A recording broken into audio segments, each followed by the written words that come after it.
Hello everyone, कैसे हैं आप लोग। तो आज हम स्टार्ट करने वाले हैं पार्ट टू।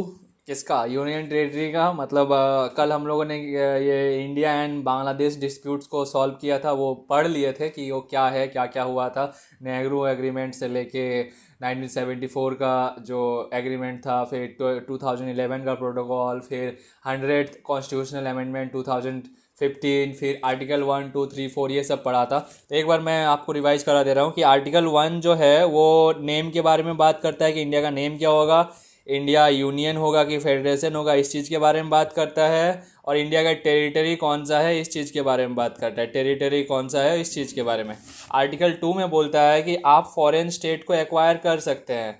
फॉरेन स्टेट को एक्वायर कर सकते हैं, चाहे वो कोई एग्जिस्टिंग स्टेट हो या फिर उसे हम काट के करें। या और आर्टिकल 3 में क्या है, आप जो इंटरनल स्टेट्स है, internal existing states, internal states जो है उसमें आप कुछ भी छेड़खानी कर सकते हैं। इसके लिए आपको कुछ भी ये नहीं चाहिए, मतलब प्रायर परमिशन नहीं चाहिए कोई भी लेजिस्लेटिव से। आप ऐसे नॉर्मली कर सकते हैं। इसमें ना तो सिंपल मेजोरिटी से ही कर सकते हैं आप, इसके लिए 368 जाने का जरूरी नहीं है। वही है आर्टिकल 4 में बोलता है आर्टिकल 2 और 3 के लिए आपको कोई भी ये ज़रूरत नहीं है। क्या ज़रूरत नहीं है? 368 का अमेंडमेंट ज़रूरी नहीं है। 368 का अमेंडमेंट ज़रूरी नहीं है। आप 51% का वोटिंग करा के भी जीत सकते हैं। मतलब 50% प्लस का वोटिंग करा के आप इसे एक्वायर कर सकते हैं। मतलब आप बाउंड्री वाउंड्री चेंज कर सकते हैं, सब कुछ। तो ये सब चीज़ था। फिर बांग्लादेश का डिस्प्यूट हम लोग देखे, बेरुवरी यूनियन केस देखे। फिर आज चलिए देखते हैं आगे क्या है। क्या है आगे? कुछ नहीं है, बस वही कुछ कुछ आएगा। देखते हैं क्या क्या है। हाँ, इंटीग्रेशन ऑफ प्रिंसिपली स्टेट्स। नहीं, इससे पहले क्या है? क्या नहीं नहीं, कुछ नहीं है। ये क्या बताया यार। अब हम लोग चलिए 1947 में। 1947 में क्या होता है, स्टेट्स के साथ प्रिंसिपली स्टेट्स को भी ऐड करना होता है। तो इसमें सबसे बड़ा रोल आता है किनका? इनका। वही जो आप सोच रहे हैं, मतलब नहीं सोच रहे तो हम बता दे रहे हैं। वो क्या नाम है उनका, सरदार वल्लभ भाई पटेल। नहीं जाएगा, पकड़ के ले जाएंगे। ऐसे करके उनको, मतलब जो जो स्टेट्स थे, कुछ कुछ जो मनमानी कर रहे थे वो नहीं जा रहे थे, कुछ कुछ को निपटा दिए थे। मतलब चलो बोल के कुछ कुछ लॉलीपॉप दे के हम लोग में ऐड कर दिए थे। मतलब बहुत छोटा छोटा कितना सारा स्टेट्स था पता है, प्रिंसिपली स्टेट्स कितना सारा, ऐसा करके टुकड़ा टुकड़ा 552 में से 549 तो आराम से मान जाता है। लेकिन जो 3 को होता है बहुत ज़्यादा जिद्दी होता है। इसके बारे में हम लोग पढ़ेंगे। तो पहले देख लेते क्या क्या लिखा हुआ है, ये सब चीज़ होने से ज़्यादा क्लियर होगा। हो सकता है मैं कुछ कुछ भूल जाऊँ, इसीलिए मैं सोचता हूँ कि जो लिखा हुआ है वो सब चीज़ पढ़े। India at independence. इंडिपेंडेंस के टाइम में क्या था, दो टाइप के पॉलिटिकल यूनिट्स थे। एक क्या, आफ्टर इंडिपेंडेंस द यूनियन, दो टाइप के पॉलिटिकल यूनिट कौन कौन सा? एक है ब्रिटिश प्रोविंस, एक है प्रिंसिपल स्टेट्स। प्रिंसिपल स्टेट्स मतलब जिसमें अभी भी राजा हैं, टैक्स भरते थे ब्रिटिश लोग को। After 1947 the Indian subcontinent comprised British province under direct colonial rule, principal states जो मतलब राजा लोग उसमें रूल करते थे। इंडियन इंडिपेंडेंस एक्ट जो आया था वो ऑफर किया था प्रिंसिपल स्टेट्स लोग को कि अगर आप चाहे तो इंडिया को ज्वाइन कीजिए, अगर आप चाहे तो पाकिस्तान को ज्वाइन कीजिए, और अगर आप चाहे तो आप इंडिपेंडेंट रहिए, आपकी मर्जी। तो बोला ठीक है। तो बहुत सारे लोगों ने ऐड हुआ, मतलब सोचा कि नहीं, अगर हम लोग ऐड नहीं होंगे तो हो सकता है उन लोग हम लोग का ज़मीन छीन ले, बाद में कुछ अटैक वटैक करवा दे। कुछ कुछ लोग ज़्यादा होशियारी दिखाने लगे। जैसे कि कश्मीर कश्मीर बोलते हैं हम टूरिज्म करेंगे अपना, इसमें टूरिज्म फैलाएंगे, हम अपना अपना देश करेंगे। जैसे जूनागढ़ जूनागढ़ बोलते हैं हम जूनागढ़ पूरा इधर ही था, इंडिया में था, वो बोलते हैं हम पाकिस्तान के साथ रहेंगे। जैसे कि होता है ये। फिर हैदराबाद। हैदराबाद आई थिंक वो हैदराबाद ही नाम है ना। हाँ, हैदराबाद। हैदराबाद पूरा इंडिया के अंदर है, एकदम पूरा एकदम अंदर घुसा, वो भी बोलते हैं हम उधर जाएंगे, पाकिस्तान। दबाया जाता है उन लोगों को। देखो क्या होता है, out of 552 principal states 549 joint India peacefully. 549 ने आराम से शांति समझौता किया, मतलब शांति से अपना ज्वाइन कर लिया। मतलब सरदार वल्लभ भाई पटेल गए, उनको बोले कि सुनिए ना सर, आप चलिए, आप हम लोग के साथ ऐड हो जाइए आराम से। उन लोग मान गए, हाँ तो ठीक है। बोला आप लोग का राजा, आप लोग का जो गद्दी उद्दी है हम प्रिजर्व रखेंगे। ऐसा करके सब कोई मान गया। राजस्थान वाला भी ऐसे ही मान गया। राजस्थान में तो बहुत ज़्यादा बड़ा बड़ा बिल्डिंग था, उन लोगों को डर था कि अगर हम लोग मतलब ये इंडिया वाला ये सब जो छीन न ले। तो इसलिए क्या बोला कि सरदार वल्लभ भाई पटेल पटेल बोले कि आप चिंता मत कीजिए, आपका जो बिल्डिंग है, आपका जो इतना इतना इतना बड़ा बड़ा महल है वो प्रिजर्व रहेगा। आप हम लोग के साथ बस ऐड हो जाइए। तो बोला ठीक है, अच्छा बात है। तो इन लोग ऐड हो गया, काफ़ी सारे ऐड हो गए, लेकिन कुछ कुछ जो है उन लोगों ने काफ़ी ज़्यादा दिमाग परेशान कर दिया, जो आज तक हम लोग भुगत रहे। जैसे हैदराबाद, हैदराबाद में क्या हुआ, जूनागढ़ में क्या हुआ, कश्मीर में क्या हुआ, इन लोगों को हम लोग को क्या करना पड़ा है, हम लोग को ऐड करने के लिए इनिशियली रिफ्यूज टू ज्वाइन, इन लोगों ने रिफ्यूज ही कर दिया, हम नहीं ज्वाइन करेंगे बोलता है। सबसे पहले तो जान लो इन लोगों का लोकेशन कहाँ है। थोड़ा मैप गंदा होगा मेरा, मतलब बस दिखाने के लिए कर रहे हैं ना, तो ऐसे तो हम अच्छा बनाते हैं, बना के दिखाएंगे। तो ये है, ये इसमें से अब दिखा रहे हैं, ये है कश्मीर। यहाँ था जो ऐसे करके दो को आता है ना, ऐसे करके दो को आता है, तो यहाँ पे था जूनागढ़, और यहाँ पे है हैदराबाद। ये बोलता है हम टूरिज्म को फैलाएंगे और इससे हम अपना कमाई करेंगे, हम राजा रहेंगे, हम इंडिपेंडेंट रहेंगे। ये बोलता है कि हम जाएंगे इधर, मतलब समुंदर को तैर के जाएगा ये। फिर ये तो बोलता है हम भी जाएंगे उधर, ये तो अंदर से ही जाने का बात करते हैं, इसका तो हद ही है पार, मतलब अलग ही लेवल का है। तो क्या होता है, यहाँ क्या होता है देखो, हैदराबाद में क्या होता है, थ्रू पुलिस एक्शन। हैदराबाद का वाला नहीं मानता है, बहुत कोशिश करता है, नहीं मानता, नहीं मानता, नहीं बोलता है हम पाकिस्तान ही जाएंगे, हम पाकिस्तान ही जाएंगे। तो क्या करता है, तब बोलता है, तब क्या किया, पुलिस एक्शन बोलता है, यहाँ नाम पुलिस लिखा हुआ है, मतलब वर्दी पहना दिया था पुलिस का, मिलिट्री वाले ऑफिसर सबको, और यहाँ पे अटैक करवा दिया। ये को इसका ऐसे करके ये गन तनवा दिया राजा पे, बोल रहा है बोलो ऐड होगो कि मरोगे, तो वो बोला हम ऐड होना चाहेंगे, तो वो इसको ऐड कर लिया, ऐसे करके पुलिस एक्शन। अब जूनागढ़, जूनागढ़ में देखो, जूनागढ़ के सारे लोग चाहते थे कि इंडिया में ही हो जाए, लेकिन ये जो कमीना राजा था वो बोला नहीं हम जाएंगे पाकिस्तान, वो बोलते हैं हम जिन्ना के पास जाएंगे। तो क्या किया जाता है, तो रेफरेंडम किया जाता है, क्या बोला जाता है, पब्लिक रेफरेंडम। रेफरेंडम का मतलब क्या होता है, रेफरेंडम का मतलब जितना भी लोग हैं उन लोग वोट करेगा, उन लोग वोट करेगा, जितना भी लोग हैं उन लोग वोट करेगा। तो 97% लोगों ने वोट किया कि हम लोग इंडिया में रहेंगे। अब तो दिक्कत हो गया, रेफरेंडम किया, तो ये कुत्ता लेके भाग गया इधर, मतलब अपने इसको कुत्ता पसंद है, तो ये कुत्ता लेके भाग गया, अपने बीवी बच्चा को छोड़ के पाकिस्तान चला गया। और ये यहाँ यहाँ यहाँ हम लोग अपना कब्जा कर लिए। कब्जा किए का मतलब क्या, वहाँ का लोग चाहते थे, रेफरेंडम किए थे, लोग चाहते थे, तो ये इसको भी हम लोगों ने कर लिया। लेकिन बात आ गया यहाँ पे, ये इन्होंने जो तबाही मचाई वो अभी तक हम लोग झेल रहे हैं। ये बोला नहीं हम नहीं आएंगे, हम नहीं आएंगे, ये उल्टा बहुत ज़्यादा पत्र लिख रहा था, ये सभी पत्र लिखता था, सभी बाहर इंटरनेशनल ये लेटर लिखता था ये यूरोप में, कि देखिए हम लोग के साथ ऐसा ज़बरदस्ती हो रहा है, इसको फिर भी निपटा दे, इसको निपटा दे। लेकिन ये काफ़ी ज़्यादा ये कर दिया, हल्ला कर रहा है, ये बोलता है कि नहीं हम तो नहीं जाएंगे, हम तो नहीं जाएंगे। ये भी चाहता है इसको ऐड करना है पाकिस्तान में, इंडिया भी चाहता है इसको ऐड करना, लेकिन ये बोलता है नहीं जाएंगे, नहीं जाएंगे। तो इंडिया तो ऐसे ऐसे तो नहीं ले जा सकता, तो क्या किया, ये बोला कि ठीक है हम लोग सरकार है, हम लोग नहीं ये कर सकते, ऐड नहीं कर सकते, लेकिन टेररिस्ट, टेररिस्ट को तो भेज के हम लोग इसको एक्वायर कर सकते हैं। मतलब हम अब हम बंधे हुए हैं, लेकिन मेरा टेररिस्ट लोग तो बंधा हुआ नहीं है, मेरा जो खुफिया लोग हैं वो लोग तो बंधे हुए नहीं, उन लोग को बोल देते हैं, हम हमको जवाब देना पड़ सकता है ब्रिटिश को, इन लोगों को तो जवाब नहीं देना होगा, टेररिस्ट होगा उन लोगों को जवाब नहीं देना होगा। ये अपना टेररिस्ट ग्रुप को भेज देता है यहाँ पे, अटैक करता है पूरा, बहुत प्लानिंग से अटैक करता है, एकदम नीचे तरफ से अटैक करता है, ताकि अच्छे से जल्दी से इसको काट दे और अलग कर दे, एकदम पूरा एक्वायर कर ले। इधर करता है राजा, पूरा छिलमिला जाता है, पूरा बोलता है कि अब आप अब क्या करेंगे, आप क्या करेंगे। तब ये फटाक से पत्र लिखता है इसको, क्या नाम है, जवाहरलाल नेहरू को। जवाहरलाल नेहरू बोलते हैं हम ऐसे ही कैसे साइन करेंगे, आप पहले हमको ये कीजिए, आप बताइए कि आप स्टेटहुड बनना चाहेंगे। तो बोलता है स्टेटहुड, स्टेट बनना होगा, मेरा राजा वजह सब छीन जाएगा। तो बोलता है हाँ वो तो छीनेगा ही, सब कुछ खत्म होगा। तो बोलता है ठीक है हम ऐसे ही नहीं करेंगे, लेकिन इसके साथ इसके लिए हमको कुछ कुछ प्रिविलेज मिलना चाहिए। तो बोलता है ठीक है, तब वो 370 साइन कराता है, बोलता है कि हमको अपना कॉन्स्टिट्यूशन होगा, मेरा लोग जैसे जिंदा रहे, मेरा लोग के लिए वो मांग रहा था। तो ये बोला ठीक है अब जल्दी में है, इतना करना होगा, ऐड कर, मतलब इधर से अटैक हो रहा था, तो फिर ये चीज़ भी मान लिया जाता है, जिससे हम लोग एक्सेशन कुछ ट्रीटी बोलते हैं, एक्सेशन ऐसे, साइन ऑफ एक्सेशन, ऐसे कुछ कुछ नाम है, जिसमें हम लोग ये सब चीज़ देते हैं।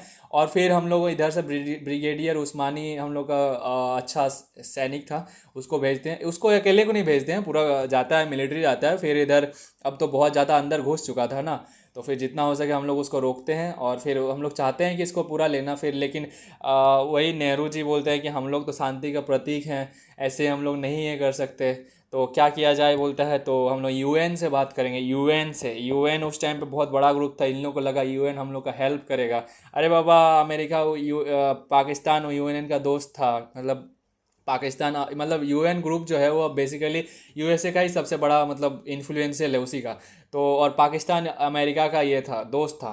तो ये तो उसी का सपोर्ट कर दिया, पाकिस्तान का सपोर्ट कर दिया, पाकिस्तान का सपोर्ट कर दिया, बोला कि वो जगह उसी का रहेगा, नहीं होगा, नहीं आपको नहीं मिलेगा।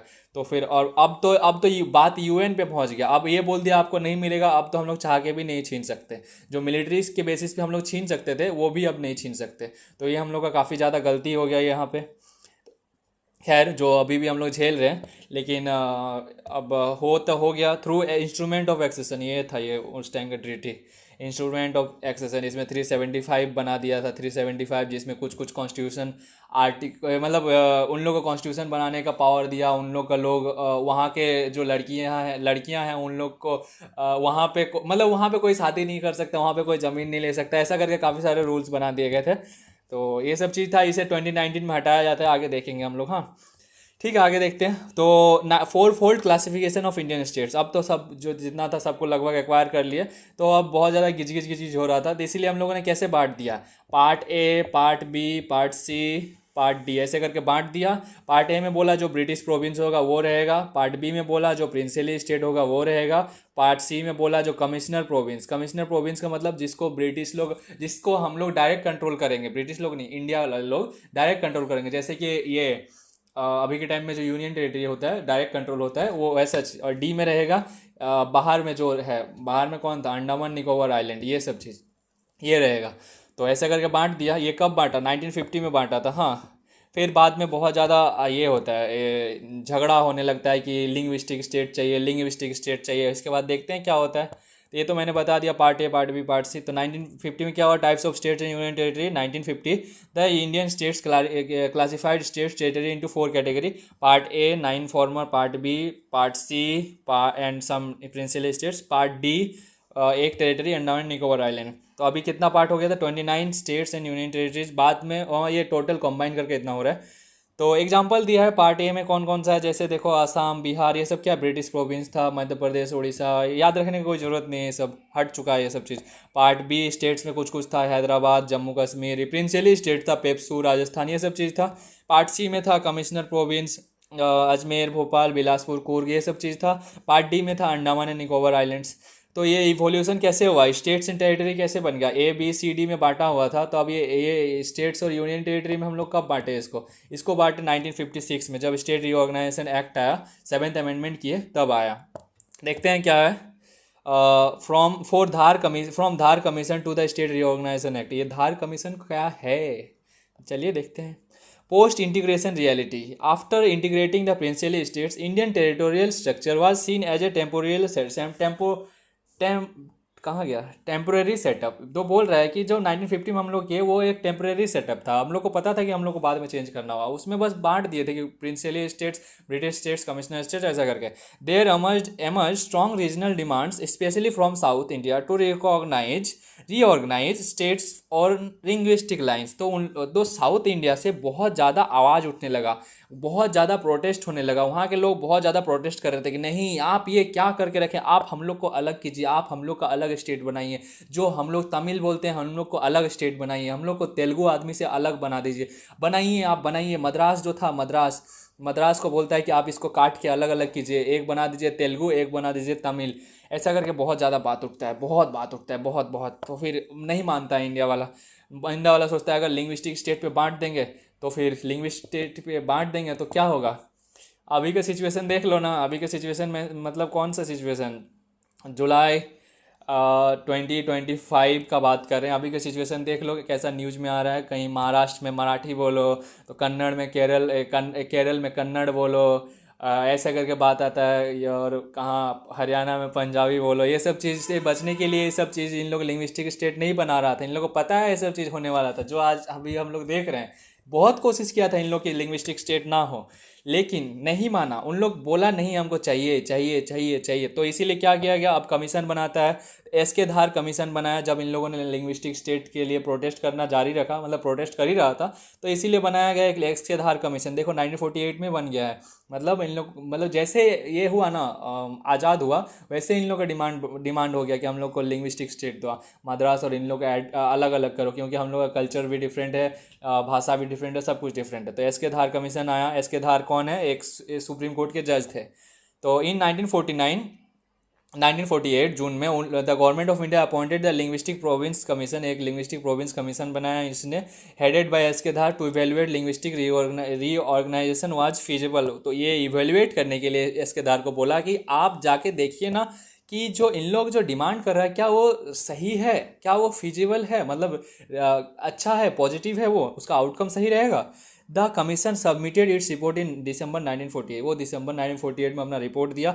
बोला कि reorganisation should be based on administrative convince not language. वो बोले कि जो आप रीऑर्गेनाइजेशन करना चाहते हैं तो आप एडमिनिस्ट्रेटिव कन्विंस के तौर पर कीजिए, मतलब ऐसे कीजिए जिससे कि आप अच्छे से रूल कर पाए, ना कि ऐसे कीजिए कि लैंग्वेज के बेसिस पे। लैंग्वेज के बेसिस पे करने की कोई ज़रूरत नहीं है, आपको बाद में दिक्कत होगा। कौन सा दिक्कत होगा, वो कौन सा दिक्कत का बात कर रहा था, 2025 में जो दिक्कत होने वाला था उस चीज़ का बात कर रहा था। लेकिन वो बोल दिया, वो उसको मना कर दिया, तो अब और ज़्यादा प्रोटेस्ट होता है। हाँ बोलता है तुम ऐसा करेगा ऐसा, अब माना माना ही नहीं हम लोग का बात, फालतू का टाइम वेस्ट कर दिया। This angered many regional groups and sparked further agitation. बहुत ज़्यादा गुस्सा बढ़ गया। अब क्या होता है, गुस्सा बढ़ गया तो बोलते हैं छोड़ो छोड़ो छोड़ो छोड़ो, तुम बहुत दे दिया। सीजीआई को बोला तुम ठीक है मानते हैं तुम बहुत ज़्यादा समझदार आदमी है, अब हम लोग अपना ग्रुप बनाते हैं। कांग्रेस पार्टी ने खुद, कांग्रेस पार्टी का मेंबर खुद कुछ कुछ जो ये मिल के ग्रुप बना दिया। जे से जवाहरलाल नेहरू, बी से वल्लभ भाई पटेल, पी से पेट्टू श्री रामलू, ऐसे करके कुछ पेट्टू श्री रामिया कुछ नाम है ऐसे। हाँ, पत्तवी शिवा सीतारमैया, इन लोग मिलके एक ग्रुप बनाया। बोला कि ठीक है अब हम लोग थोड़ा डिसीजन लेंगे, हम लोग कमेटी बनाते हैं। तो the Congress appointed its own committee, JBP committee. दिसंबर 1948 में बहुत ज़्यादा गुस्सा बढ़ रहा था, उससे सब नाराज़ था। तो इट हैड नो चेयरमैन, इसका कोई चेयरमैन नहीं था, but included top leaders like Nehru, Patel and Sitaramayya, बड़े बड़े लीडर्स थे इसमें। रिपोर्ट सबमिट किया इसने भी, इसने अपना 1949 में रिपोर्ट सबमिट किया। Verdict, language should not be on the basis of reorganisation. Language को आप लैंग्वेज के बेसिस पे आप रीऑर्गेनाइज नहीं कर सकते, लैंग्वेज के बेसिस पे आप स्टेट नहीं कर सकते। अगर आप लैंग्वेज के बेसिस पे स्टेट करेंगे तो क्या होगा, तब तो वो हमेशा के लिए अलग हो जाएगा, हमेशा के लिए वो अलग ही रहेगा। जैसे कि वो ये एक टाइम पे बी आर अम्बेडकर नहीं मांग करते थे कि हमको सेपरेट इलेक्टोरेट चाहिए, हम लोग को, हम लोग अपने दलित लोगों के लिए सेपरेट इलेक्टोरेट, तब तो उन लोग हमेशा के लिए अलग रह जाएगा, ऐसा चीज़ हो जाता है। लेकिन वो महात्मा गांधी थे बोल के बचा के रखे, रिजर्वेशन दे दिया। तो इन लोग बोलता है कि नहीं हो सकता, ये करेंगे तो फिर दिक्कत होगा। लेकिन आप गुस्सा और बढ़ गया, आप खतरनाक गुस्सा बढ़ गया, आप मतलब मार देंगे, अब नहीं हो रहा है। But then came Andhra movement. Andhra movement बहुत ज़्यादा वहाँ पे स्टार्ट होने लगा साउथ में, आंध्रा में हुआ था Andhra movement. Despite official resistance public pressure intensified, public pressure बहुत ज़्यादा इंटेंसिफाई हो गया, particularly in the Telugu speaking region. Telugu speaking regions में, मतलब वो जो हम लोग जहाँ आंध्र प्रदेश में तेलुगु बोला जाता है तो उसी का बात कर रहे हैं, तो वहाँ पे बहुत ज़्यादा गुस्सा बढ़ गया। तो क्या होता है, एक कांग्रेस एक्टिविस्ट पोटी श्री रामलू, ये कौन है पोटी श्री रामलू, ये इसके भक्त थे, किसके भक्त, क्या बोलते हैं, महात्मा गांधी के। महात्मा गांधी के काफ़ी ज़्यादा अच्छे स्टूडेंट बोल सकते हैं एक टाइप के। वो भूखे रह गए, वो उनको फॉलो करते थे हमेशा। तो ये क्या किया कि वो उनके जैसा ये पे बैठ गए, मतलब बोलता है हम भी भूखे रहेंगे, हम भी खाना नहीं खाएंगे। और खाना खाने वाला चीज़ उस टाइम पे बहुत ज़्यादा वैल्यूएबल था, मतलब कोई अगर खाना नहीं खाता था ना तो सरकार क्या, पूरा दुनिया, पूरा इंडिया उसको देखता था कि वो खाना नहीं खाया, और सरकार गिरने जैसा उन लोग को डर हो जाता था। अभी के टाइम पे इस चीज़ का कोई वैल्यू नहीं है। अभी अगर कोई खाना नहीं खाएंगे, हंगर स्ट्राइक पे जा रहे हैं, बोलेगा तुम मत खाओ, मर जाओ, कोई वैल्यू नहीं है, कितना आदमी मर गया। लेकिन उस टाइम पे बहुत ज़्यादा वैल्यू था। 56 दिन तक खाना नहीं खाया और वो मर गए। गांधी, ये जो नेहरू है वो डर गया, अब तो बोला अब तो मेरा सरकार गया, अब तो सरकार गया मेरा, अब हम ख़त्म। तो फिर बोला, वो हड़बड़ी में गया, जाके वहाँ बोला कि ठीक है तुम लोग मांग रहे हो, हम अभी स्टेट बना कर दे रहे हैं। This created a storm of public emotion. अब तो पूरा पूरा एकदम इमोशन, पूरा एकदम बाढ़ आ गया। And force the government hand, मतलब गवर्नमेंट को फोर्स किया गया, उसका हाथों को अब तुमको करना ही होगा, क्योंकि लोग मर चुका है वहाँ पर, तुम्हारा सरकार गिर जाएगा तुम नहीं करोगे। तो फिर इसीलिए अब स्टेट बना दिया, आंध्रा स्टेट बना दिया, मद्रास से अलग कर दिया। फर्स्ट लिंग्विस्टिक स्टेट था, 1953 में बना दिया गया। Telugu speaking districts were carved out from of Madras state. तो तेलुगु स्पीकिंग स्टेट्स जो था, डिस्ट्रिक्ट जो था, उसको अलग कर दिया, उसको आंध्रा बना दिया। उसका कैपिटल क्या रखा, कोरनूल रखा, और हाई कोर्ट गुंटूर रख दिया। ठीक है, अब बोला कि अब बना दिया तो अब सब तरीके से, सब तरफ से आवाज़ उठता है, मालिक मालिक हम लोग का भी कर दो, मालिक मालिक हम लोग का भी कर दो। सब तरफ से हो ही रहा था पहले से, लेकिन उसके बाद अब ज़्यादा प्रेशर बढ़ गया, प्रेशर काफ़ी ज़्यादा बढ़ गया। तो बोलता है कि ठीक है अब तुम लोग का भी कर ही देते हैं, नहीं तो फिर क्या होगा। फिर इसलिए एक और कमीशन बनाया, फजल अली कमीशन। फजल अली कमीशन के पास क्या क्या था, इसके पास एक्सपीरियंस था किस चीज़ का, कि क्या क्या दिक्कतें हो सकती है। एस के धार वाला नहीं माना, इस जेवीपी वाला नहीं माना, तो हमको कुछ ऐसा करना होगा जो मान ले। तो ये क्या करता है, the success of Andhra intensified demand from other regions. तो ये आंध्रा में जो सक्सेस हुआ इसीलिए सब मांग करने लगा। इन दिसंबर 1953 द स्टेट रीऑर्गेनाइजेशन कमीशन हुआ सेटअप। एक ये फजल अली कमीशन बनाया गया, स्टेट रीऑर्गेनाइजेशन कमीशन। इसमें फजल अली थे, के एम पानीकर थे, एजन कुंडरू थे। ये याद रखने का ज़रूरत नहीं है, फिर भी माने तो रख लीजिए। ठीक है, आगे देखते हैं। रिपोर्ट सबमिट किया ये 1955 में सितंबर में। क्या रिपोर्ट दिया, recommendation of Fazal Ali commission. Fazal Ali क्या रिकमेंड करते हैं, though it accepted language as a major factor. देखो उतना दिन से उन लोग ये नहीं कर रहा था। फजल ये एस के धार फिर जेवीपी उन लोगों ने जो दिया था उसमें लैंग्वेज के बेसिस पे बांटना सही नहीं होगा ऐसा बोल दिया था, लेकिन वो देखा सक्सेस नहीं हुआ, बहुत ज़्यादा गुस्सा बढ़ रहा है। तब ये क्या किया, लैंग्वेज जो होगा ठीक है आप लैंग्वेज के बेसिस पे बांट दो, लेकिन आप जो है एक ये वन नेशन वन लैंग्वेज ऐसा बिल्कुल नहीं होगा, मतलब वन लैंग्वेज वन स्टेट ऐसा नहीं होगा। वहाँ पे दूसरा स्टेट का आदमी भी रह सकता है, दूसरा स्पीकिंग लैंग्वेज वाला आदमी भी रह सकता है, ऐसा ये बोल दिया। मतलब दे दिया, लेकिन इसमें कुछ कुछ मिला दिया, जो कि उन लोगों को ये नहीं लगेगा कि हाँ ठीक है अच्छा है कोई दिक्कत नहीं है, बाहर का आदमी रह सकता है, अच्छा बात है, कोई दिक्कत नहीं है, रहे आराम से। ऐसा बोला तो ठीक है, सब ने एक्सेप्ट भी किया। क्या क्या लिखा है दिखा दिखा देख लो। दो एक it accepted language as a major factor, it rejected the formula of one language one state. ये बोलता है कि language as a one factor ये तो एक्सेप्ट कर ले, लेकिन वन लैंग्वेज वन स्टेट ऐसा नहीं होना चाहिए। प्रपोज 4 क्राइटेरिया फॉर रीऑर्गेनाइजेशन, अगर आपको रीऑर्गेनाइज करना है तो क्या क्या क्राइटेरिया देखना होगा वो चीज़ बताओ बोल रहे, वो चीज़ ये किया।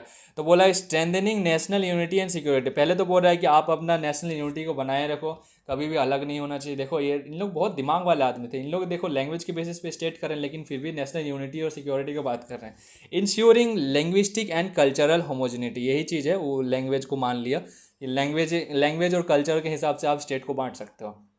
Focusing on financial and administrative efficiency, इस चीज़ पे भी फोकस करो कि इसमें आपका ज़्यादा खर्चा तो ना हो, और आप अच्छे से आप गवर्न तो कर सको, अच्छे से आप मतलब वहाँ पे काम तो कर सको, जो आप पहुँचाओगे, जो आप मतलब पॉलिसी स्कीम्स बनाओगे वो अच्छे से पहुँचेगा ना।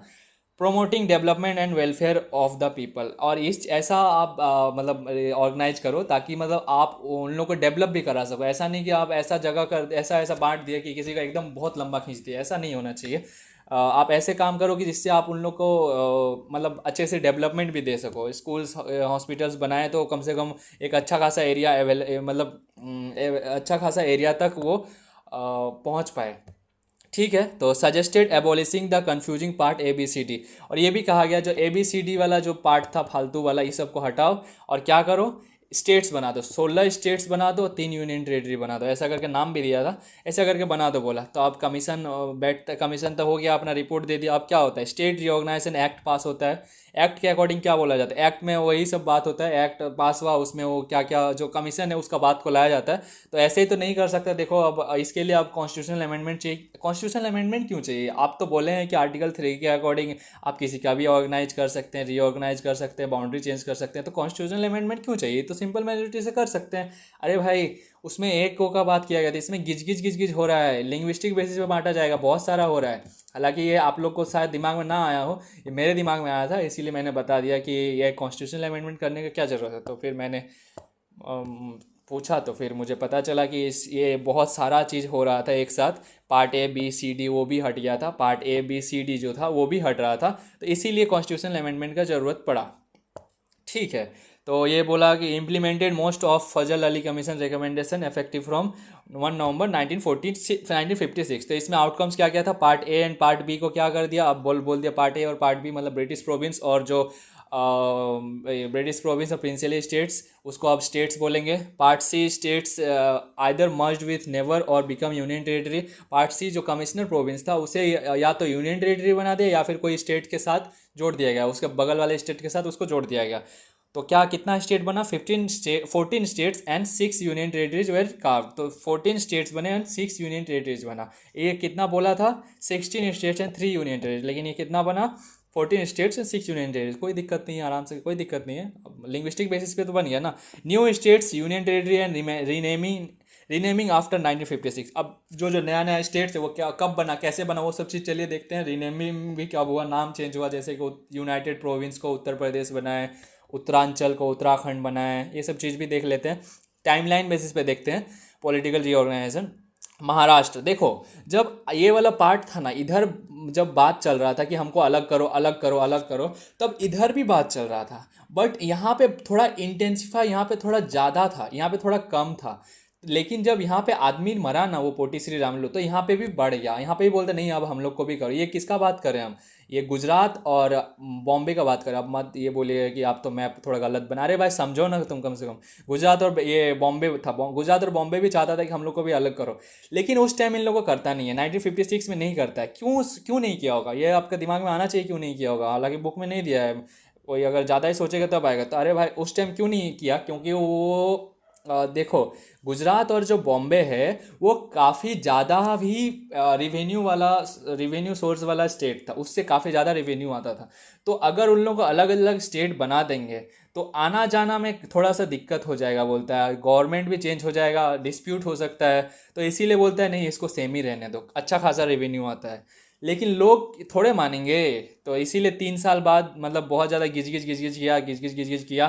तो फिर 3 साल तक इन लोग कैसे भी झेल लिया। 3 साल बाद बोलता नहीं अब नहीं सकेंगे, अब हमको करना होगा। तो इसीलिए 1960 में बॉम्बे, महाराष्ट्र और गुजरात को अलग अलग कर दिया गया।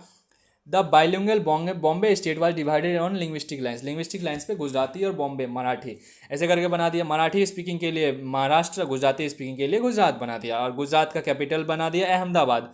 अभी कैपिटल कौन सा है आप कमेंट में बताइएगा। अभी चेंज हो गया है। दादरा एंड नगर हवेली कैसे आया? अब ये हम लोग दादरा एंड नगर हवेली ही क्यों पढ़ रहे हैं? अरे हम लोग ये बेसिस पे पढ़ रहे हैं, टाइमलाइन के बेसिस पे। हाँ, तो ये 1960 हुआ। अब दादरा एंड नगर हवेली क्या हुआ देखो, this territory was under Portuguese until 1954। 1954 में क्या हुआ, पुर्तगाल इसको छोड़ के चले गए। छोड़ के क्या गए, यहाँ के लोगों ने ही बोला अब तुम जाओ, हो गया, अब हम लोग यहीं पे रहेंगे, हम लोग खुद का करेंगे। लेकिन हम लोगों ने इसे 1960 में ऐड किया, 1961 में ऐड किया। क्यों किया? रीजन, रीजन क्या है 1961 में ऐड करने का? देखो, रीजन ये है, इन लोग यहाँ से चले गए थे। हाँ, इन लोग को भगाया गया था, वहाँ के जो लोकल लोग हैं उन लोग ही भगाए थे।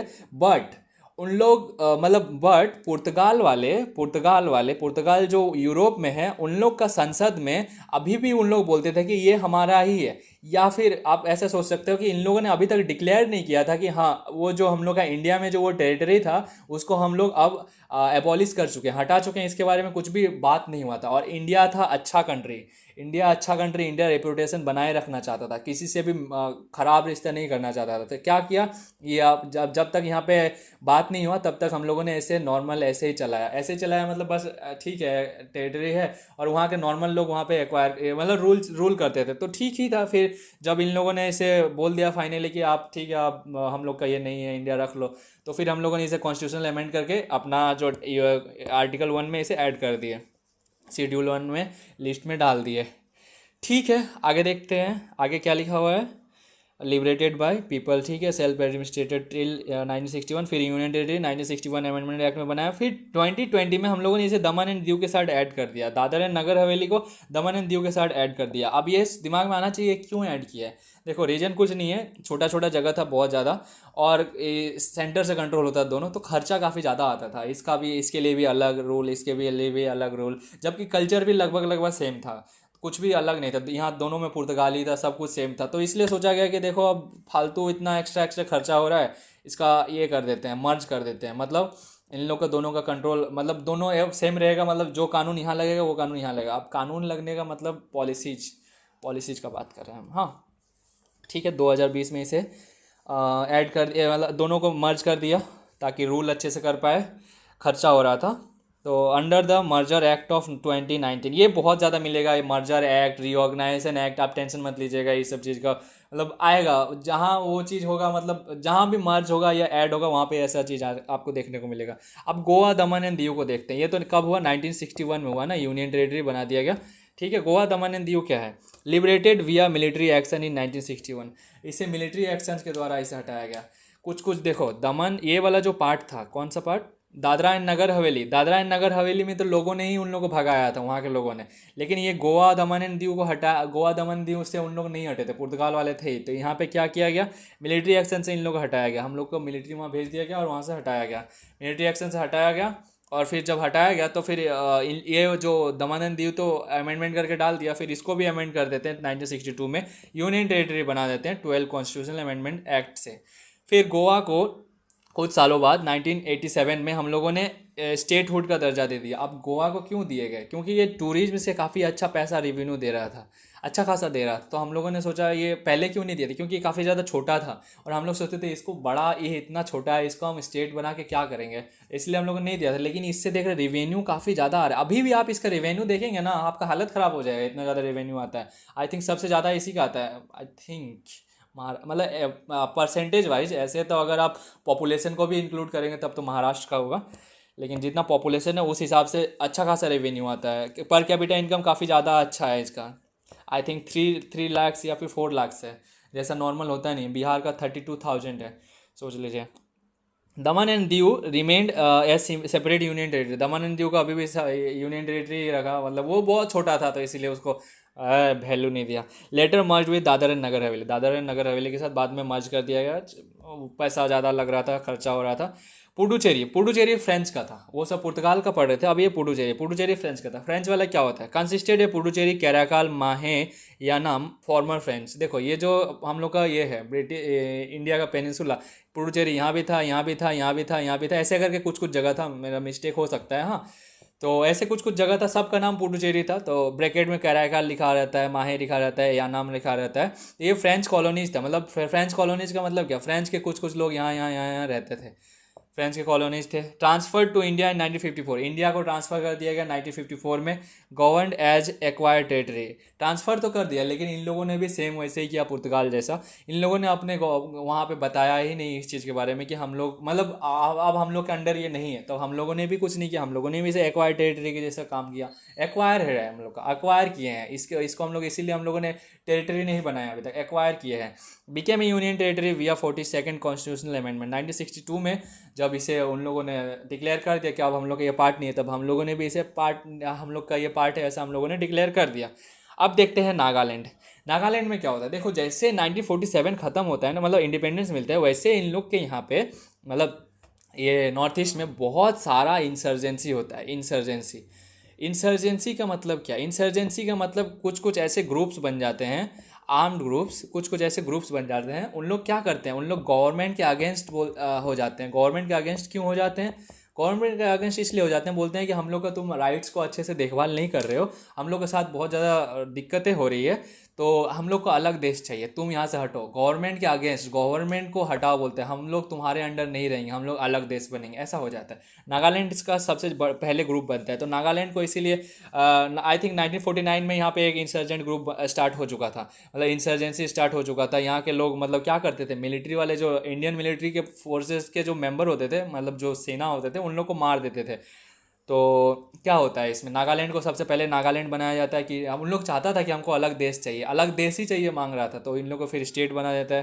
बोलता है ठीक है हम तुम लोग को अलग स्टेट दें, क्योंकि और एक चीज़ हम अभी ये बता दे रहे हैं, नॉर्थ ईस्ट में बहुत सारा कल्चर है, इतना सारा कल्चर, लगभग थाउजेंड्स ऑफ कल्चर्स है, थाउजेंड्स ऑफ। तो इन लोग को हमेशा डर रहता है कि हम लोग का जो कल्चर है वो ख़त्म हो सकता है, हम लोग कल्चर वो गुम जाएगा। तो इसीलिए क्या करता है, सब अपना अपना स्टेट मांगने की कोशिश करता है। इसमें इतना ज़्यादा इंसर्जेंट ग्रुप्स है, इतना ज़्यादा है कि अभी भी आप देख सकते हैं मैती एंड कौन सा था, रोहिंग्या कम्युनिटी में अभी भी लड़ाई हो रहा है।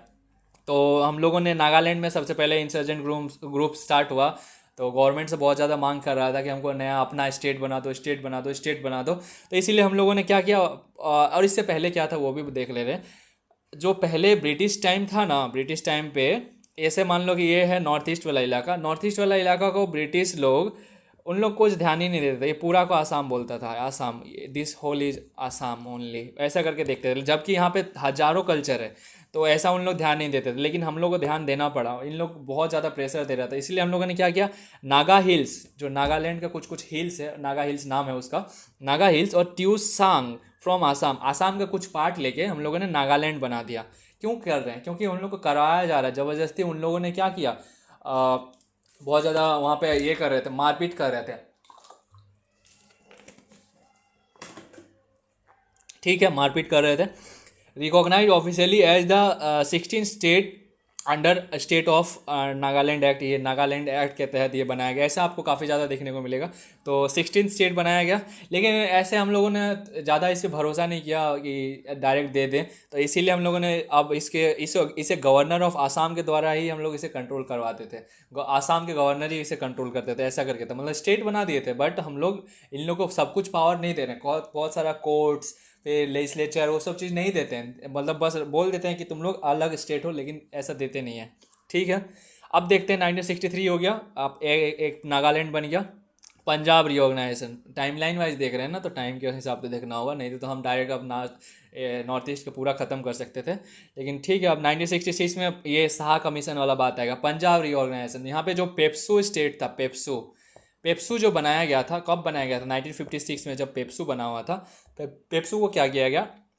पेप्सू था, नहीं नहीं, 1950 में ही जब पार्ट बी में आया था, पार्ट बी में जब क्या किया था, पार्ट बी में प्रिंसियली स्टेट था पेप्सू, तो इसमें ठीक है जो भी था, ये मान लो ये पेप्सू है। हाँ, पेप्सू में कुछ पार्ट पंजाबी लोग थे, कुछ पार्ट हरियाणवी लोग थे, और कुछ पार्ट हिमाचल का था। अब ऐसा मैं क्यों कह रहा हूँ कि ये क्या था?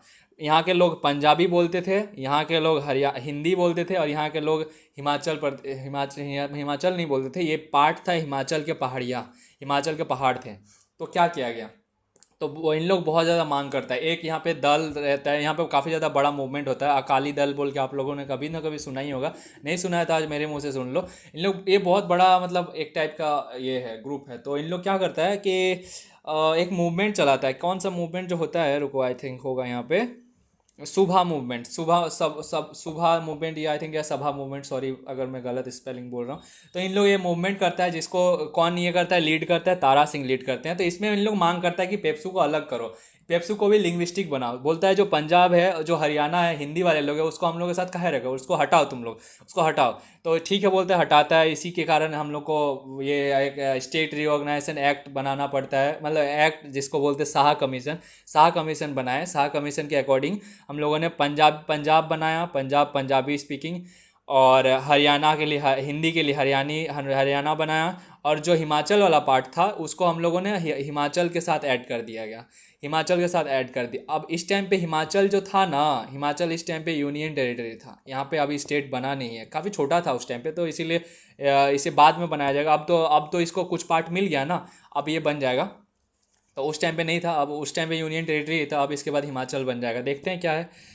चंडीगढ़ को क्या है, चंडीगढ़ को यूनियन टेरिटरी बनाया। अब चंडीगढ़ को यूनियन टेरिटरी क्यों बनाया गया? दोनों में डिस्प्यूट हो जाता है। बोलता है चंडीगढ़ हम रखेंगे, हरियाणा बोलता है चंडीगढ़ हम रखेंगे, चंडीगढ़ को हम अपना कैपिटल बनाएंगे, हरियाणा बोलते हैं हम अपना बनाएंगे। तो गवर्नमेंट बोलती है रुको रुको, कोई किसी का नहीं है, ये यूनियन टेरिटरी है, आपका भी कैपिटल है, मेरा भी कैपिटल है। अब अभी भी यहाँ पे इलेक्शन होता है, तो हमेशा ये बात आता ही है कि अगर आप हमको वोट देंगे तो चंडीगढ़ को हम लेके आएंगे। हालांकि अभी तक हुआ नहीं है। ठीक है, आगे देखते हैं। Union territory share capital done through the Punjab reorganisation act. Punjab reorganisation act कब आया? उस शाह कमीशन के बाद आया। शाह कमीशन ने रिपोर्ट दिया कि ऐसे ऐसे बांटिए, तो बांट दिया शाह कमीशन ने पेप्सू को।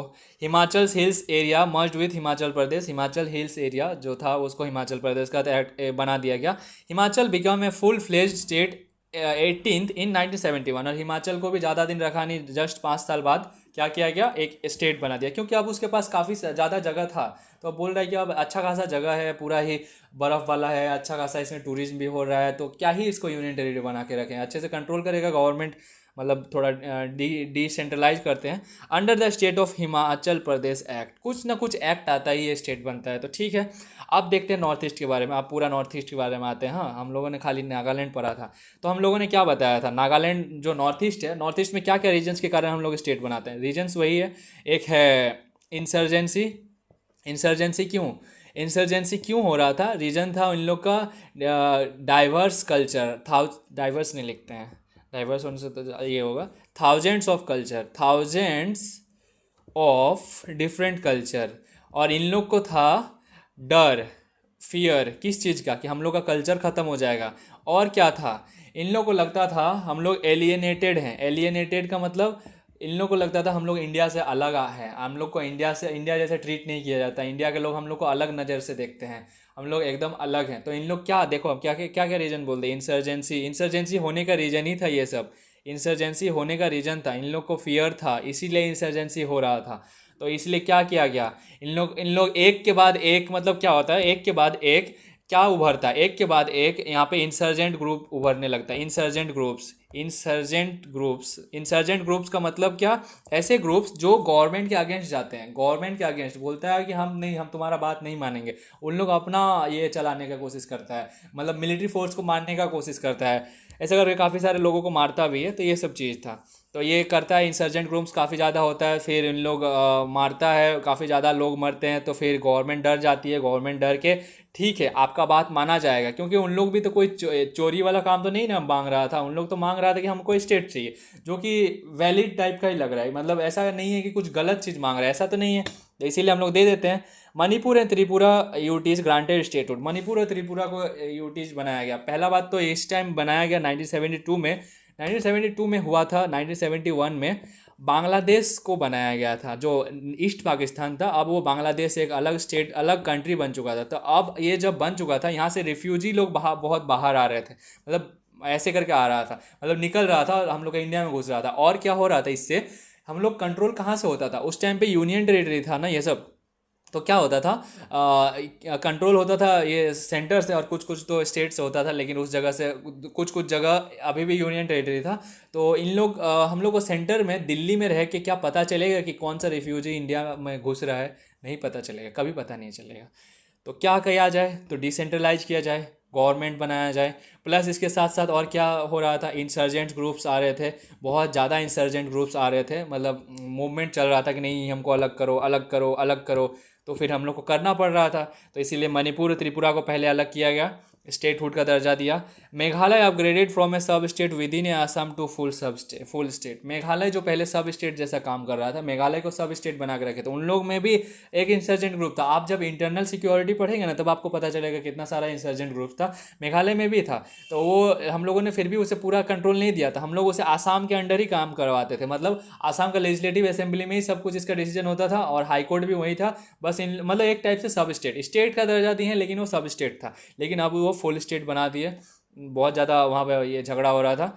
Mizoram and Arunachal Pradesh created as a union territory. Mizoram और अरुणाचल प्रदेश का जो आदमी थे, वहाँ लोग भी, वहाँ के लोग भी बोल रहा था कि नहीं आप इसको अलग कीजिए, आप इसको अलग कीजिए, जो वहाँ के जो नेबरिंग स्टेट्स थे उससे अलग कीजिए, आसाम से अलग कीजिए, नागालैंड से अलग कीजिए, ऐसा करके बात हो रहा था। तो ये बोला गया ठीक है हम अलग कर देते हैं, हम तुमको मिजोरम बना देते हैं, हम तुमको अरुणाचल प्रदेश बना देते हैं। क्यों बनाया जा रहा था, क्योंकि उन लोग के जो वहाँ पे मूवमेंट्स हो रहे थे, इंसर्जेंट ग्रुप्स थे, उन लोग चाहते थे कि हम लोग का कल्चर बचा रहे। उन लोग सोच रहे थे कि हम लोग अगर इन लोग के साथ रहेंगे तो हम लोग का कल्चर खत्म हो जाएगा। कल्चर को बचाने के लिए इन लोग अपना स्टेट मांग रहा था। ठीक है, all the north east areas reorganisation act, all under north eastern area reorganisation act के तहत इसे हम लोगों ने ऐड किया। ठीक है, आगे देखते हैं। अब कौन सा आएगा, कौन कौन सा हो गया, मणिपुर हो गया, त्रिपुरा हो गया, मेघालय हो गया, मिजोरम और अरुणाचल प्रदेश अभी एक यूनियन टेरिटरी बन गया है। तो फाइनली क्या बोल रहा है, 21 स्टेट्स हो चुका है अभी। मणिपुर 19, त्रिपुरा 20, मेघालय 21। तो अगर हम स्टार्टिंग से देखें तो कितना बन चुका है हम लोग का, आई थिंक महाराष्ट्र देखो, पहले हम लोग का 14 स्टेट्स और 6 यूनियन टेरिटरी बना था ना। तो 14 में से महाराष्ट्र बना, 15 नहीं, गुजरात स्पीकिंग 15 बन गया। फिर उसके बाद अरे यार ये सब खोजना भी बहुत दिमाग वाला काम है। फिर नागालैंड बन गया 16th। फिर पंजाब में 17th हो जाएगा, 18th 19th ऐसे ही करके हो जाएगा, 17 18th। फिर उसके बाद ये नागालैंड बन गया। फिर उसके बाद मणिपुर बनेगा 19th, Tripura 20th, Meghalaya 21st। फिर अब 22 का बारी होगा। 22 कौन बनता है, सिक्किम। अब सिक्किम क्या है, सिक्किम भी काफ़ी ज़्यादा इंपॉर्टेंट है। अब कैसे इंपॉर्टेंट है हम बता रहे हैं, देखो जब 1947 का पहले बात करते हैं, 1947 के टाइम में ये एक प्रिंसियली स्टेट था। हाँ, प्रिंसियली स्टेट था, तो ये काफ़ी ज़्यादा छोटा था, इसलिए वल्लभ भाई पटेल ने इसको ज़्यादा वैल्यू नहीं दिया। उन लोग बोला कि वहाँ पे एक राजा थे, उन लोग बोले कि हम इंडिपेंडेंट ही रहेंगे, आप बस हम लोग का ऊपर प्रोटेक्ट कर दीजिए। तो बोला ठीक है प्रोटेक्ट कर देंगे, कोई दिक्कत नहीं है, रहो तुम आराम से, तुमको अगर में रहने का मन है। कौन रूलर था, चोग्याल था, तो रूल कर रहा था। बीके में protectorate of post India independence, तो 1947 से लेके 1974 तक ऐसे ही चला। अब इसके बीच में क्या होता है, तिब्बत जो रहता है, तिब्बत पर अटैक कर देता है। कौन, चाइना। चाइना अटैक करता है, और यहाँ के लोगों को चाइना में भेजा जाता है चाइना के एक कोने में। तिब्बत मान लो एक कोई फैमिली है, फैमिली में 4 मेंबर है, हाँ, तिब्बत में है। पापा को भेज दिया चाइना के ईस्ट में, मम्मी को भेज दिया चाइना के वेस्ट में, बेटा को भेज दिया चाइना के सेंटर में, और बेटी को भेज दिया चाइना के कैपिटल में। ऐसे करके भेज देते, सबको अलग अलग कर देता था। इन लोगों को डर बैठ गया, इन लोगों को डर बैठ गया कि अब हम लोग का भी ऐसा अगर कर दिया तो, हम लोग को भी ऐसा कर दिया तो। और उसके तरफ और दूसरी तरफ क्या हो रहा था, इंडिया काफ़ी ज़्यादा डेवलप हो रहा था। डेवलप हो रहा था मतलब अच्छा खासा उन लोगों के स्टेट्स को दर्जा मिल रहा था। तो यहाँ के लोग सोच रहे थे कि नहीं, अगर हम लोग इंडिया में ऐड हो जाएंगे तो काफ़ी ज़्यादा अच्छा रहेगा। तो ऐसा करके सोच रहा था। तो और इन लोग को उधर का भी डर था कि हम लोग को भी अगर वो छीन ले, क्योंकि तिब्बत के जस्ट नीचे है सिक्किम, तो उन लोग को डर था। तो क्या किया जाता है देखते हैं। Post independence 1974 Sikkim sought closer ties with India. तो सिक्किम बोला कि हमको भी आप ऐड कर ले, तो बोलते हैं हाँ हाँ आ जाइए, कोई दिक्कत नहीं है। लेकिन बोलते नहीं, हम ऐसे नहीं होगा, अगर हो सकता है आप मेरे साथ कुछ गलत व्यवहार करें, क्योंकि चोग्याल था उस टाइम पे, चोग्याल राजा था। तो बोलता है कि आप अगर हमको छीन लें, तो बोलता है कि नहीं, तो आप हमको एसोसिएट स्टेट बना दीजिए, एसोसिएट स्टेट। इंडिया बोला कोई बात नहीं, आ जाओ एसोसिएट स्टेट, तुम लोग को स्पेशल प्रिविलेज मिलेगा, कोई दिक्कत नहीं। इंडिया को तो फ़ायदा ही हो रहा है ना, आ रहा है, बाद में हो सकता है उसको एकदम हटा दे। तो इसीलिए क्या किया गया, अब तो एसोसिएट स्टेट का तो कहीं कुछ बात नहीं था हम लोग का आर्टिकल में कि एसोसिएट स्टेट बनाएंगे। इसीलिए हम लोग को आर्टिकल 2 को पूरा चेंज करना पड़ा, पूरा नहीं मतलब उसमें कुछ कुछ ऐड करना पड़ा, एसोसिएट स्टेट के बारे में हम लोग ऐड कर पाए इसीलिए। तो क्या किए गए, 35 amendment act 1974 granted it status of associate state, added article 2A and 10th schedule. 10th schedule को भी ऐड किया गया। 10th शेड्यूल मतलब 10th शेड्यूल उस टाइम पे एंटी डिफेक्शन लॉ नहीं था, तो 10th शेड्यूल में हम लोगों ने बता दिया कि सिक्किम नहीं, एसोसिएट स्टेट बोल के भी कुछ होगा, ऐसे करके हम लोगों ने बात किया। लेकिन ये ज़्यादा दिन चला नहीं, 1 साल होते होते देखा कि काफ़ी ज़्यादा अच्छा हम लोग को फील हो रहा है। वहाँ के लोग लोग सोच रहे हैं हम लोग को काफ़ी ज़्यादा अच्छा फील हो रहा है, काफ़ी ज़्यादा अच्छा लग रहा है। तो क्या किया जाए, काफ़ी ज़्यादा अच्छा लग रहा है तो। और चोग्याल को ये सब चीज़ पसंद नहीं आ रहा था। तो इन 1975 रेफरेंडम एबॉलिश चोग्याल रूल। तो एक रेफरेंडम हुआ ना, वहाँ के लोगों ने मतलब इंडिया ने रेफरेंडम कराया, वहाँ के लोगों ने रेफरेंडम किया। वहाँ पे लोगों ने मैक्सिमम वोट क्या दिया, बोला गया मतलब लगभग 90% प्लस लोगों ने वोट किया कि हमको इंडिया के अंदर स्टेट बना दो, कोई दिक्कत नहीं, हमको बना दो, हमको चोग्याल के रूल के साथ नहीं रहना, क्योंकि कुछ फ़ायदा नहीं हो रहा था।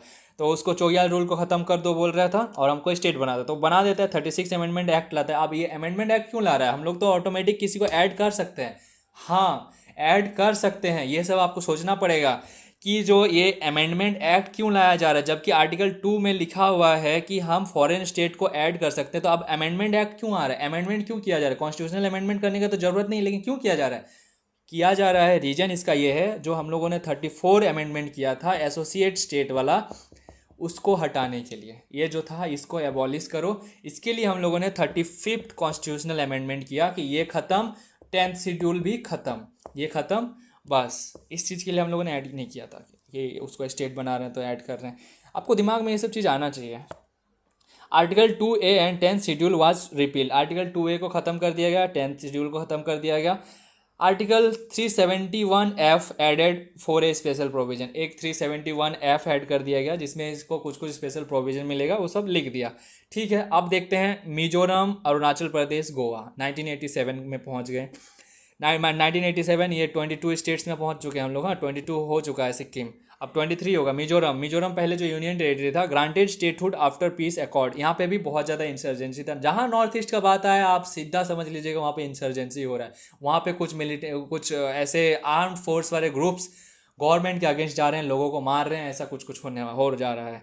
Between the centre and Mizo national front. Mizo national front क्या था, उन लोग का इंसर्जेंट ग्रुप का नाम था। उन लोगों में एक पीस अकॉर्ड साइन हुआ, बोला कि ठीक है अब से हम हमला नहीं करेंगे, मिलिट्री वाले लोगों को नहीं मारेंगे, आप हम लोग को ये कर दीजिएगा, स्टेट बना दीजिए। तो वही पीस अकॉर्ड साइन हुआ, पीस अकॉर्ड में बात किया, आप स्टेट बना दीजिए, हम हमसे ये नहीं करेंगे। तो बोला ठीक है कोई दिक्कत नहीं। Ending the 2 decade old insurgency. 2 decade मतलब 20 साल से जो इंसर्जेंसी हो रहा था, अब वो फाइनली ख़त्म होता है। अरुणाचल प्रदेश, जिसे हम यूनियन टेरिटरी बना दिया था, और यूनियन टेरिटरी जब बना दिया फिर भी उन लोग खुश नहीं हुआ, बोला कि नहीं तुम लोग नहीं, हमको स्टेट का दर्जा चाहिए, हम लोग को डेवलपमेंट पहुंच नहीं रहा है, तो हमको बना दो। तो इसीलिए इसे यूनियन टेरिटरी से स्टेट बना देते। अब गोवा, गोवा को मैंने पहले ही बता दिया था। गोवा में अच्छा सा खासा रेवेन्यू आ रहा था, अच्छा खासा रेवेन्यू आ रहा था। तो इसीलिए पहले नहीं बनाया गया था उस टाइम पे, क्योंकि उन लोग ये बोल रहा था कि ये काफ़ी ज़्यादा छोटा है, इसको स्टेट बनाने में कुछ फ़ायदा हमको दिख नहीं रहा है, काफ़ी ज़्यादा छोटा है, इतना छोटा क्यों बनाया। तो फिर बाद में अब सिक्किम भी बन चुका था, सिक्किम भी काफ़ी ज़्यादा छोटा था, तो गोवा को क्यों नहीं बना सकते, रेवेन्यू अच्छा आ रहा है, बना दो। दमन एंड दीव से इसीलिए अलग कर दिया, इसको बना दिया अलग। अब उसको अलग क्यों किया गया, क्योंकि वो अलग अलग जगह था। अरे भाई ठीक है, all created by these respective act, इसके लिए सब के लिए एक्ट एक्ट आता है। Mizoram state act, Arunachal Pradesh state act, Goa state act, ऐसा करके एक्ट आता है 1986 में, और 1987 में ये बन जाता है स्टेट। अब देखते हैं छत्तीसगढ़, उत्तराखंड, झारखंड। छत्तीसगढ़, उत्तराखंड, झारखंड क्या है, new states carve due to popular movements and regional demands. तो देखो छत्तीसगढ़ में क्या होता है, यहाँ पे अलग क्यों हुआ, छत्तीसगढ़ क्यों बना, उत्तराखंड क्यों बना, झारखंड क्यों बना। छत्तीसगढ़ एमपी से बनता है, हाँ एमपी से। छत्तीसगढ़ में काफ़ी ज़्यादा ये है, मिनरल्स है, रिसोर्सेज काफ़ी ज़्यादा है, प्लस यहाँ के कल्चर और यहाँ के कल्चर काफ़ी ज़्यादा अलग है। यहाँ पे एस टी एस सी, यहाँ पे एस टी एस सी उतना नहीं है, यहाँ पे एस टी एस सी काफ़ी ज़्यादा है। तो इसीलिए बोला कि आप इसको अलग करो, कुछ भी इसमें सेम सेम नहीं है। झारखंड में भी सेम वैसे, झारखंड काफ़ी ज़्यादा रिसोर्सफुल था और यहाँ पे डेवलपमेंट कुछ नहीं हो रहा था, बिहार के साथ एडेड था, बिहार में कुछ भी नहीं था और झारखंड में बहुत कुछ था। झारखंड पूरा एकदम अच्छा खासा, एकदम पूरा रिवेन्यू इतना अच्छा, मतलब रिसोर्स इतना ज़्यादा है यहाँ पे, इतना ज़्यादा रिसोर्सेज, आप हमको अलग करो, हम लोग डेवलप हो जाएंगे, ऐसा सोचा था। हालांकि हुआ नहीं है अभी तक। उत्तराखंड, उत्तराखंड को यूपी से अलग किया जाता है। यूपी से क्यों अलग किया जाता है, ये सोचता है कि हम देखो यूपी वाला इलाका है पूरा एकदम प्लेन, और हम हैं एकदम मतलब पहाड़, ऐसा पहाड़, तो कहाँ से सेम हो रहा है, तुम लोग अच्छे से काम नहीं कर पाओगे, मेरा में टूरिस्ट आता है, तुम्हारे में कुछ नहीं आता है, तो आप इसको हटाओ। तो इसलिए 2000 में इसे हटाया गया, चेंज कर दो बोला, बहुत ज़्यादा रीजनल डिमांड हो रहा था। तो क्या किया गया, छत्तीसगढ़ बना दिया 26, उत्तराखंड बनाया 27, झारखंड बनाया 28, मध्य प्रदेश, उत्तर प्रदेश, बिहार से। ठीक है, क्रिएटेड विया रेस्पेक्टिव स्टेट ऑर्गेनाइजेशन, वही Chhattisgarh state reorganisation act, Uttarakhand state reorganisation act, Jharkhand state reorganisation act, बस वही है। तेलंगाना, तेलंगाना कैसे बनता है, तेलंगाना रिसेंट में बना है, created from the Telangana region of Andhra Pradesh. अब आंध्र प्रदेश में ही दो को कल्चर और था, जब पहले क्या हुआ था, मद्रास मद्रास में तमिल से और आंध्रा से, मतलब तमिल और ये तेलुगु था, ऐसे करके चेंज हुआ था। लेकिन इसमें से एक और चीज़ था जो हमेशा डिमांड करते थे कि हमको अलग राज्य चाहिए, अलग स्टेट चाहिए। क्यों डिमांड करते थे, क्योंकि इन लोग का अलग कल्चर था, तो इन लोग इसीलिए डिमांड करते थे, इन लोग काफ़ी ज़्यादा अलग कल्चर था, इन लोग हमेशा डिमांड करते थे। तो बहुत ज़्यादा इन लोगों का डिमांड जब बढ़ने लगा तो फाइनली बोला ठीक है कर देते हैं, तो फिर उन लोग को 2014 में कर देता है, form through the Andhra Pradesh reorganisation act. Andhra Pradesh reorganisation act से इसे कर दिया गया। आई थिंक ये वाला छत्तीसगढ़ रीऑर्गेनाइजेशन एक्ट नहीं था, मध्य प्रदेश रीऑर्गेनाइजेशन एक्ट होगा, हाँ देख लीजिएगा, उतना भी बड़ा चीज़ नहीं है। हाँ फिर उसके बाद तेलंगाना भी हो गया, इसको 29 स्टेट बना दिया, 29 स्टेट बन गया, ये आंध्र प्रदेश से अलग हो गया। अब देखते हैं लास्ट जम्मू एंड कश्मीर। ये तो हम लोग, ये तो देखो, एक तो बीजेपी जब बना था ना, बीजेपी उन लोग का डिमांड था, उन लोग का ये था, क्या बोल सकते हैं, गोल, कि हम लोग को ये करना है एक चीज़ इसका। क्योंकि जब बीजेपी के एक मेंबर जब 1949 में, मतलब मेंबर मतलब उस टाइम पे बीजेपी बना नहीं था, बट एक आदमी थे जो बीजेपी का बाद में फॉर्मेशन होता है, तो वो कभी नहीं चाहते थे कि हम लोग को ये जम्मू कश्मीर देना पड़े, ऐसा उन लोगों को कुछ भी एक्स्ट्रा प्रोविज़न मिले, 370 दिया जाए, ऐसा कुछ भी नहीं चाहते थे। तो इसीलिए इन लोगों का तो पूरा फुल गोल होगा ही, कांग्रेस के अगेंस्ट है, ये तो हो गया। इसके साथ साथ क्या था यहाँ पे, पाकिस्तान को मजा चखाने के लिए, पाकिस्तान हमेशा बोलता है कि कश्मीर हमारा है, कश्मीर हमारा है, कश्मीर हमारा है करता है, कश्मीर हमारा है, ऐसे करके जो ये स्टेट बना हुआ है, मैं तो भूल ही गया बनाने यार, ठीक है जो भी है, ऐसे करके जो बना हुआ है, इसको बोलता था कश्मीर हमारा है, ऐसा बोलता था। अमित शाह जी ने सोचा ऐसा बोलोगे हम काट देंगे, ये बन गया जम्मू एंड कश्मीर, ये बन गया लद्दाख। अब तुमको बोलना होगा तो अब तुमको लंबा बोलना होगा, कश्मीर ने, जम्मू एंड कश्मीर एंड लद्दाख हमारा है। अब वो स्टेट भी नहीं रहा, अब उसको यूनियन टेरिटरी बना दिया जा। और ये चीज़ 370 हम लोग को रोक रहा था। 370 हम लोगों ने क्यों हटाया, 370 को हम लोगों ने 2019 में हटा दिया। क्यों हटाया, क्योंकि ये हम लोग को काफ़ी ज़्यादा रेस्ट्रिक्शन लगा रहा था। ये ऐसा रेस्ट्रिक्शन था कि हम लोग यहाँ पे ज़मीन नहीं ले सकते, यहाँ की लोगों के साथ शादी नहीं कर सकते, ऐसा करके काफ़ी सारा चीज़ था जो हम लोग को वहाँ जाने से रोक रहा था। तो क्या किया गया, 2019 में हम लोगों ने इसका स्पेशल स्टेटस को हटा दिए। तो 370 नहीं हटा है, इसका 35A और आई थिंक और कुछ हट गया है। हाँ, this was revoked through a presidential order, ये एक प्रेसिडेंशियल ऑर्डर से हटाया गया, प्रेसिडेंट ने ऑर्डर दिया हटाओ बोल के हटा दिया। फिर subsequently Jammu and Kashmir was bifurcated into two union categories, तो टेरिटरीज, तो जम्मू कश्मीर को फिर दो यूनियन टेरिटरी में बांट दिया गया। वही जो पॉलिटिकल मोटिव, पॉलिटिकल नहीं मतलब फॉरेन मोटिव या क्या बोल सकते हैं उसको, इंटरनेशनल मोटिव, कुछ भी बोलिए, पाकिस्तान को मजा चखाने के लिए जम्मू कश्मीर एंड लद्दाख बनाया गया। Done through Jammu Kashmir reorganisation act ना 2014, ये जम्मू कश्मीर रीऑर्गेनाइजेशन एक्ट के द्वारा बनाया गया 2019 में। आपको बुक में 1954 का एक ये मिलेगा कि 1954 के अकॉर्डिंग ये 370 मिल रहा था। इंपॉर्टेंट नहीं है, अभी ख़त्म हो गया ये चीज़। ऐसे भी ये न्यूज़ पुराना हो गया, अब इससे न्यूज आ सकता है। क्यों? क्योंकि अब करंट अफेयर में ये काफ़ी ज़्यादा रहा है। ऑपरेशन सिंदूर के बारे में तो पता होगा, पहलगाम अटैक के बारे में पता होगा, renaming of states and union territories. अब कुछ कुछ जो नाम चेंज हुए, क्यों होते हैं नाम चेंज होते हैं? देखो, या तो पॉलिटिकल मोटिव से होते हैं, या तो रीजनल डिमांड से होते हैं, या फिर बस यही सब रीजन है और कुछ भी नहीं है। ईयर्स चेंज 1950 में यूनाइटेड, हाँ, या फिर और एक था वही ब्रिटिश लोग जो नाम दे के गए हैं, उस नाम वो नाम हटाने के लिए। तो यूनाइटेड प्रोविंस का नाम चेंज करके क्या किए गए? उत्तर प्रदेश ब्रिटिश लोगों ने दिया था, हम क्यों रखे, हम लोग हिंदी आदमी हैं। उत्तर प्रदेश किया गया। मद्रास किसने नाम दिया था? ब्रिटेन लोगों ने दिया था, ब्रिटिश लोगों ने दिया था, हम लोगों ने नाम चेंज कर दिया तमिलनाडु। तमिलनाडु क्यों किए? तमिल में है। मैसूर, मैसूर नाम था हम लोग का, लेकिन फिर हम लोगों ने कर्नाटका रख दिया। मैसूर को मैसूर कर दिया हम लोग, लेकिन हम लोगों ने कर्नाटका रख दिया। कर्नाटका क्यों? वहाँ पे कन्नड़ आदमी काफ़ी ज़्यादा हैं। लैक्केद्वीप, मिनिकॉय, एमिनदीवी आइलैंड, ये कौन रख के गया था? ये रख के गया था ब्रिटिश ने। इंडिया बोला नहीं रखेंगे, इंडिया बोला इंडियन नाम रखेंगे, लक्षद्वीप रख दिया। दिल्ली यूनियन टेरिटरी, जब दिल्ली को national capital territory of Delhi रखा गया, ये रीजन क्या है इसको रखने का? रीजन ये है, यहाँ दिल्ली एक कैपिटल है, तो इसमें लेजिस्लेटिव असेंबली जब बनाया गया एक कॉन्स्टिट्यूशनल अमेंडमेंट करके। लेजिस्लेटिव असेंबली क्यों बनाया? क्योंकि एक कैपिटल अच्छा खासा इसमें काम हो रहा था, अच्छा खासा इसमें ये चीज़ों को ये सॉल्व कर रहा था, जो सेंटर से नहीं कर सकता था। ऐसा नॉर्मल सारा जैसे सबको किया जाता है वैसे नहीं कर सकता स्टेट लेजिस्लेटिव, मतलब इसीलिए इसको एक लेजिस्लेटिव असेंबली दिया। तो इसलिए इसका नाम भी चेंज करके अच्छा खासा मतलब थोड़ा वैल्यूफुल लगे, तो इसीलिए हम लोगों ने क्या नाम दिया? National capital territory of Delhi. अब 2006 में उत्तरांचल को बोला उत्तराखंड रखो, वहाँ के लोगों ने डिमांड किया कि उत्तराखंड रखो, उत्तराखंड इंडियन है। 2006 में पौंडीचेरी को पुडुचेरी कर दिया गया। ये फ्रेंच से आया था, उन लोगों ने नाम रखा था पौंडीचेरी, हम लोगों ने कहा इसको इंडियन करेंगे, पुडुचेरी कर दिए। 2011 में ओडिशा किसने रखा था? ब्रिटेन के लोगों ने रखा था, इसको हम लोगों ने ओडिशा बोल दिया। क्यों? क्योंकि वहाँ के जो लोकल आदमी थे वो ओडिशा ओडिशा करते थे, ओडिशा ओडिशा, ऐसा हिंदी में ओडिशा ओडिशा करते थे, इसलिए इसको भी चेंज कर दिए।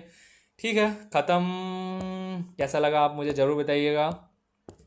ठीक है, अब और कुछ पूछना होगा तो आप कमेंट में पूछ लीजिएगा। हाँ, ठीक, 1 2 3।